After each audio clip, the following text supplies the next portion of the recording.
Antonia Bird had progressed from doing Submariners, her first single drama at the BBC. Then, inevitably, with trainee directors, they send you off into soaps. So she'd done EastEnders, she did a thing called South of the Border, which was a detective series. And then she'd got her first really meaty drama series. It was called Thin Air. Well, we were into 1988 when it finally was actually transmitted. And she said, I want you to write the music. So she brought me in there, and that started a ball rolling that didn't stop for 15 years, really, or the best part of, wow. Which was screenwriting. I'd done screenwriting. I mean, the first one was Something Down There Is Crying in 74.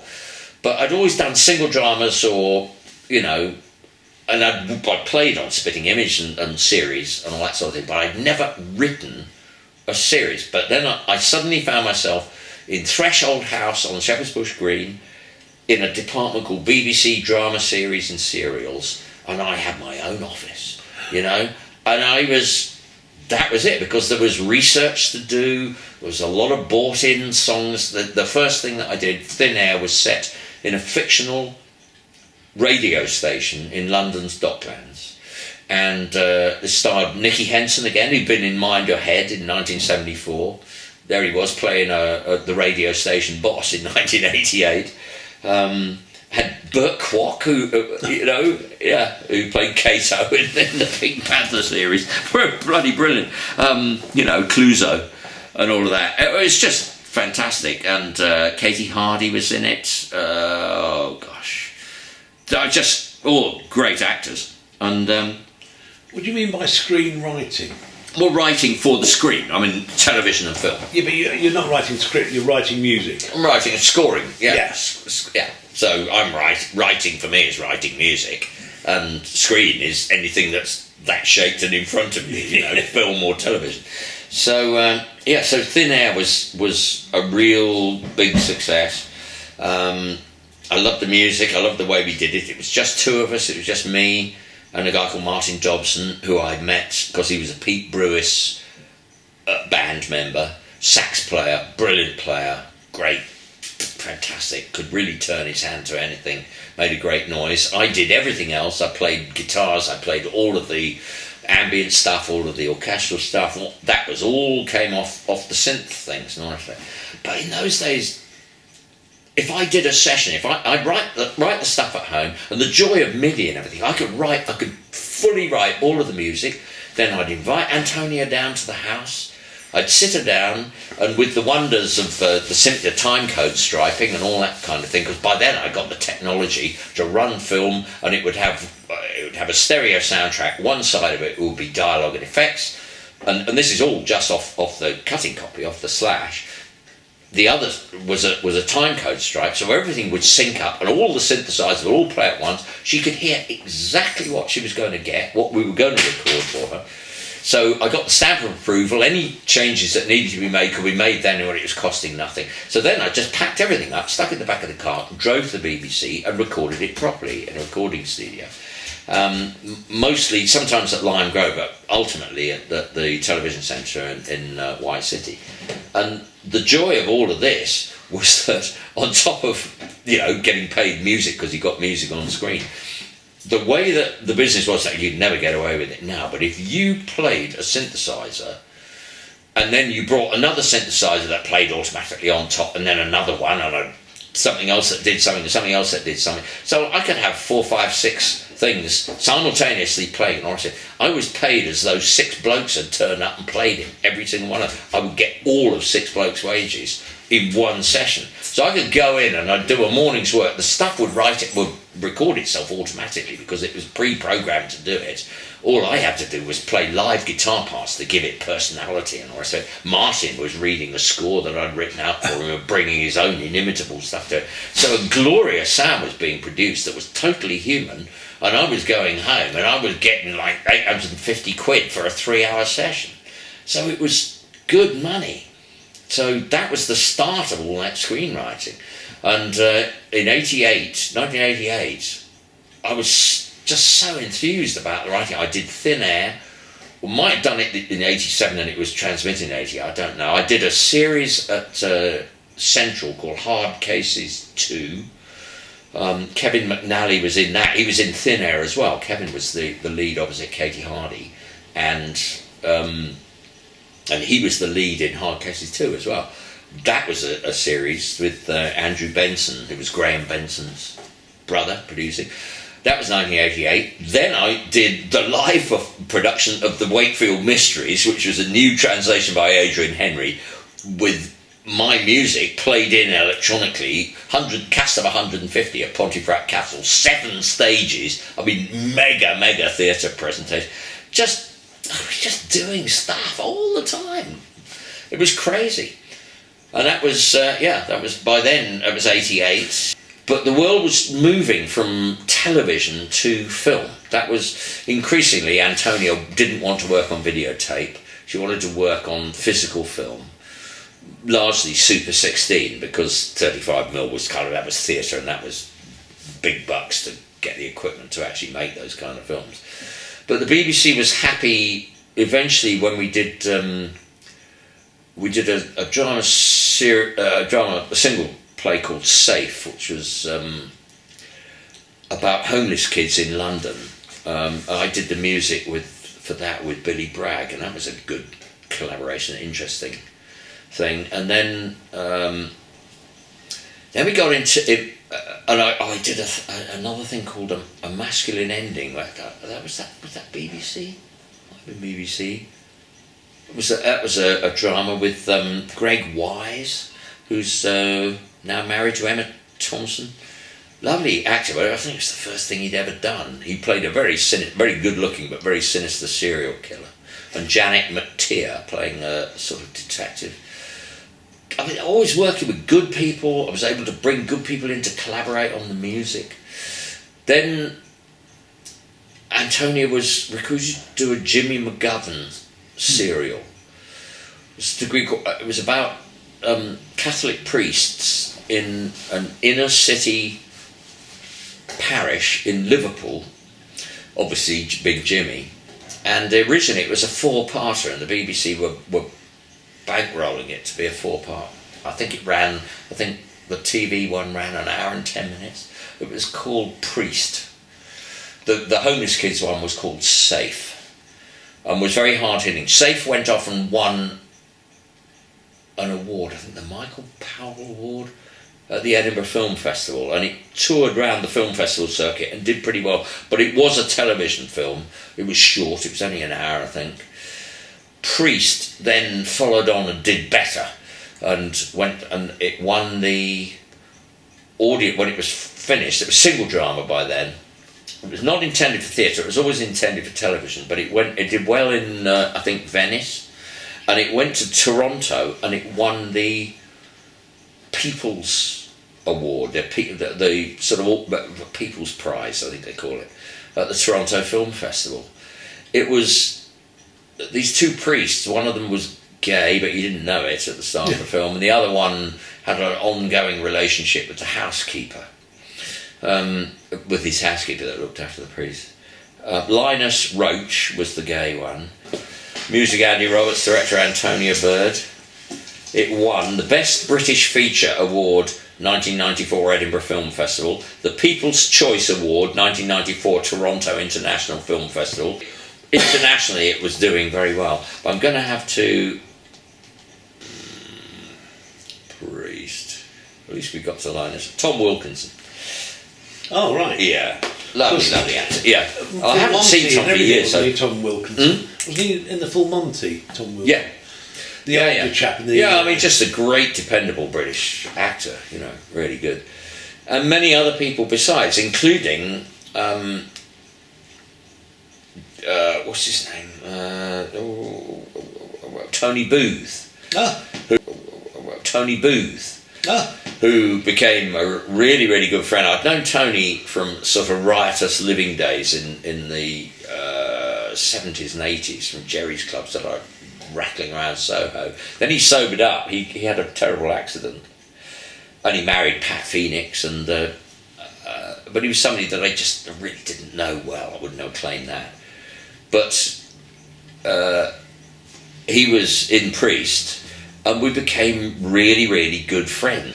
So that was on the back of Priest, which was a really seriously big step up. And because of that, Miramax came calling after the Toronto Award and bought the film for American release. And that same year, Miramax was bought out by Disney. They retained Harvey and Bob to run it, but they were actually bought by the Disney Corporation. So then, because of the success of Priest, just in terms of commercial success, I mean, it hadn't been released in America, Disney came knocking and they signed Antonia to a 3-picture deal, the first of which was called Mad Love and written by a very good writer called Paula Milne.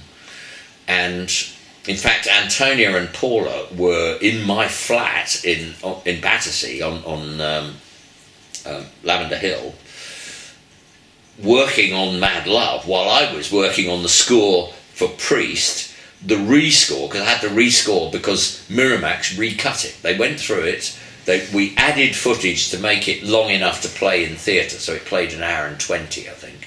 But we equally had to cut out 10 minutes of Liverpool stuff that we'd have had to subtitle. They had no idea what they were saying. You know, they just didn't know what they were saying.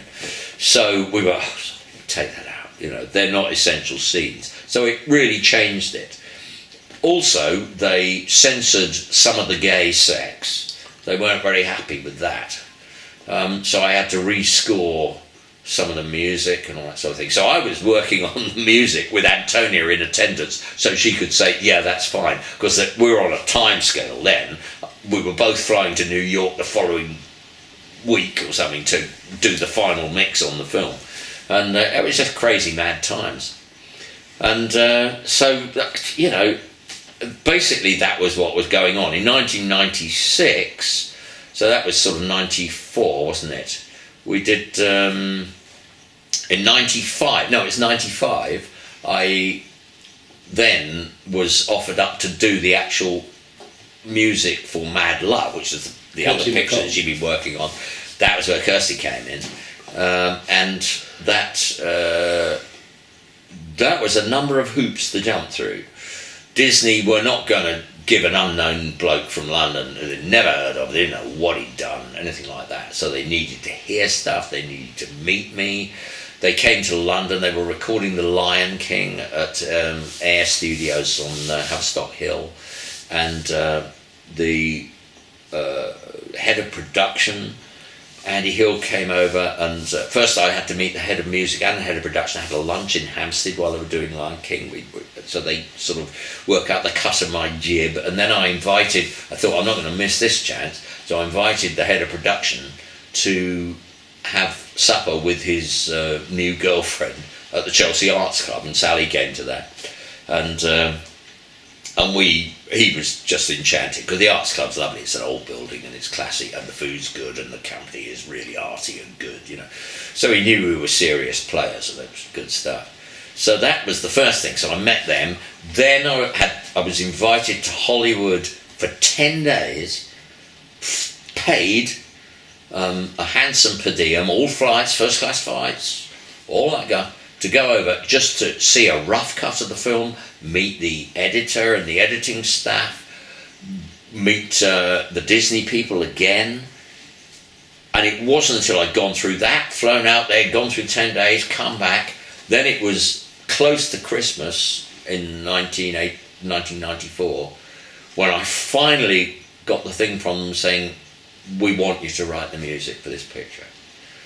You had to go through all that process first off, and then I could only go out and do it, and I had to fly out sort of end of January or something like that. I had to get a visa, and I couldn't go out there on a normal work visa, and I certainly couldn't go out there on a visitor visa and then try and convert it to a work visa. That was a no-no. I had to have an O1, which is, O stands for outstanding. You have to prove that you are the biggest, you know, bee's knee in your firmament. It was unbelievable, the hoops you had to jump through. And I had to have that in my passport, big stamp and all of that, O1 visa, very limited time thing as well. and I had to have that in my passport before I was allowed to fly out to even start the job. And I had to get letters from people preeminent in my field. Saying you. It's when you find out who your friends are. Yeah. You know, the ace in the hole was Richard Eyre, who was by then was the artistic director of the National Theatre, who was so sus. Max Stafford Clark never even answered my bloody messages. Nothing from Max. I thought, you know, this guy can talk about, you know, what I've done. I did get good people to help me out, but Richard wrote me a testimonial that was just, it was brief, but it was glowing in the extreme. It was more or less, I'd trust this man with anything. And at the top it said, the National Theatre of Great Britain and Northern Ireland, you know, whatever. Very official looking, from the desk of the artistic director. And crucially, he didn't date it. It was so canny, you know, what a genius, what a lovely guy. I mean, I knew Richard, I'd done some TV. Well, I did a film with him, actually. Well, I never mentioned that. That was in the doldrums in the early 80s. That was a film called Loose Connections. There was a film and an album that I did for Virgin Records. That was in 1994. Maybe it was... No, 1984, I was going to say. No, it's 1983, because he then went on and did the film 1984. Afterwards, the next year. So, actually, which he filmed in 1988. So this has been 1983. Loose Connections, I wrote a bunch of songs. It was post-Hank Wangford, or maybe just before I left the Wangford band that I did that score.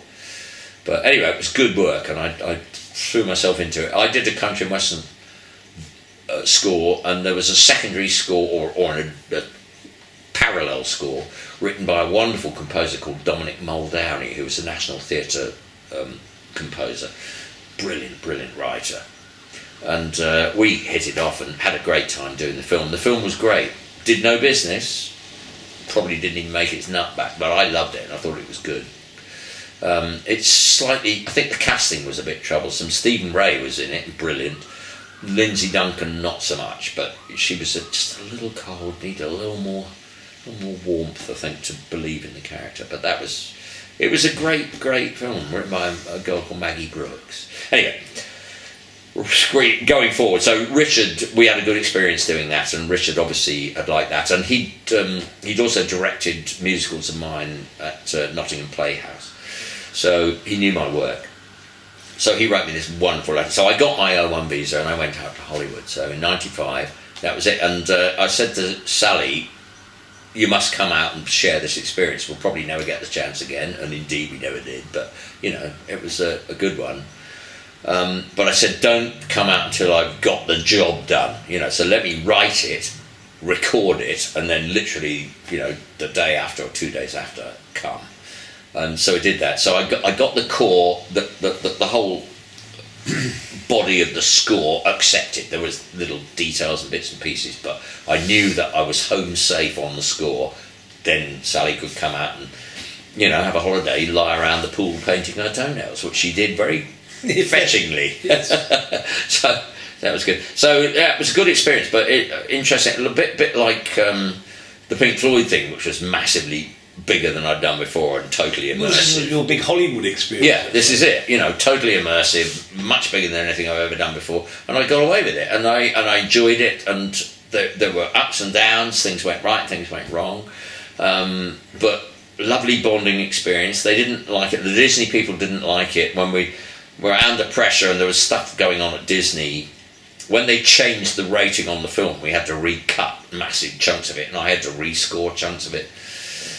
We started referring to the Disney studio as Mauschwitz. They didn't like that, and so then they sent a note down saying, "Would the Brits please stop referring?" It was obviously a bit confrontational in Hollywood, so we went, "Okay, that's fine." So we just called it Duck Out and carried on annoying them, you know. But it was good fun. And of course, you got Kirsty MacColl on that one. Yeah. Well, what happened was this was post the score.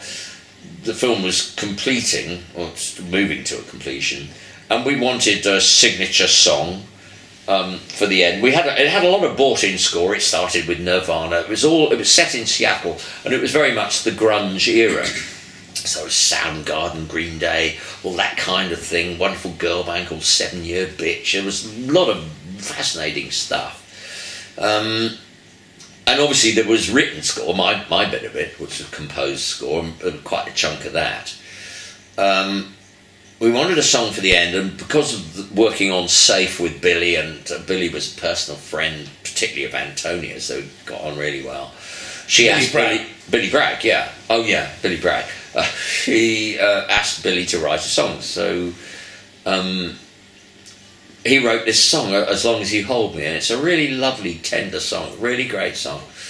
And then we were talking about who's going to sing it, how's it going to be, and all the rest of it. And it evolved into a situation where Billy said, well, Kirsty MacColl is out on tour, and the time scale is right, but she can't make it to Hollywood. It's just that she's not in the right part of the country.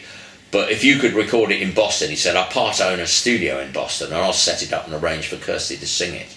And I thought, yeah, it's perfect. I'd love her to do it. So I got a session singer called Darlene Kobenhaven in Hollywood to basically be a Kirsty stand-in, who sang really just like Kirsty brilliantly. I mean, as an impression, it was a good one. And I set about recording the song, which we did. It was when Sally was in Hollywood, so we did it at a studio called Conway, and Randy Newman was doing the score for James and the Giant Peach in the other studio at the same time, so we kept running into Randy in the garden. It's one of those. It was brilliant.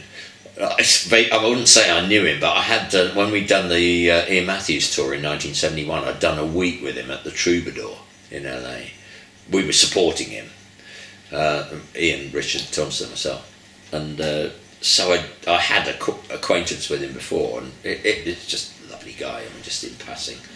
Anyway, again, it was Randy Newman and Richard Thompson in the same building, because I brought Richard in to play guitar on those tracks, and we recorded 2 versions of the song, one electric, one acoustic, because Disney wanted it, but they changed the rating on the film. They wanted a more sort of family-friendly, less grungy, which is stupid, because that wasn't what the film was about. The film was about a central character called Casey, played by Drew Barrymore, who was, in modern parlance, bipolar.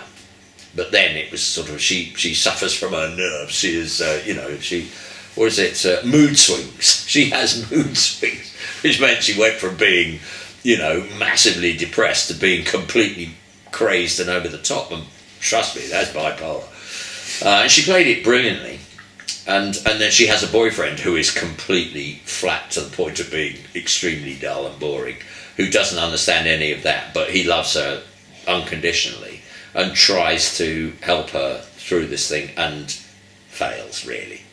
But the fascination is her. But the rating change, they were trying to soften the film down, because it was very sexy. There were lots of expletives, there was overt sex, there was all that thing, and we were aiming for a really adult rating, but they changed the rating, and that changed the film.